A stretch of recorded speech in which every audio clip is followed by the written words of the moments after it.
प्रकाशित वाक्य में उसके 19 अध्याय और 11 से लेकर 16 वचन में हम देखते हैं सफ़ेद घोड़े का सवार आने वाला है, अर्थात प्रभु यीशु मसीह। उनके विषय में क्या लिखा है? प्रकाशित वाक्य 19 अध्याय 11 से 16 वचन इस प्रकार कहता है, फिर मैंने स्वर्ग को खुला हुआ देखा, अर्थात यूहन्ना ने कहा, और देखता हूँ कि एक श्वेत घोड़ा है और उस पर एक सवार है जो विश्वास योग्य और सत्य कहलाता है, और वह धर्म के साथ न्याय और युद्ध करता है। वचन 12, उसकी आंखें आग की ज्वाला है और उसके सिर पर बहुत से राजमुकुट है। उस पर एक नाम लिखा है जिसे उसको छोड़ और कोई नहीं जानता। वचन 13, वह लहू छिड़का हुआ वस्त्र पहने है और उसका नाम परमेश्वर का वचन है। वचन 14, स्वर्ग की सेना श्वेत घोड़ों पर सवार और श्वेत और शुद्ध मलमल पहने हुए उसके पीछे पीछे है।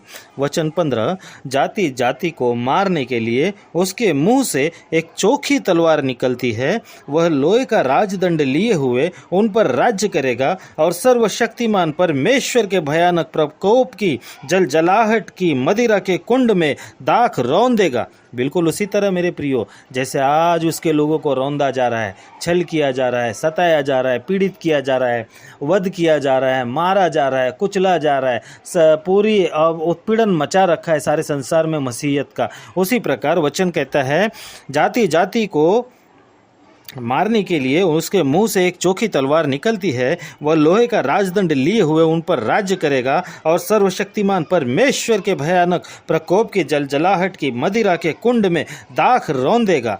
वचन 16 इस प्रकार कहता है, उसके वस्त्र और जांघ पर यह नाम लिखा है, राजाओं का राजा और प्रभुओं का प्रभु।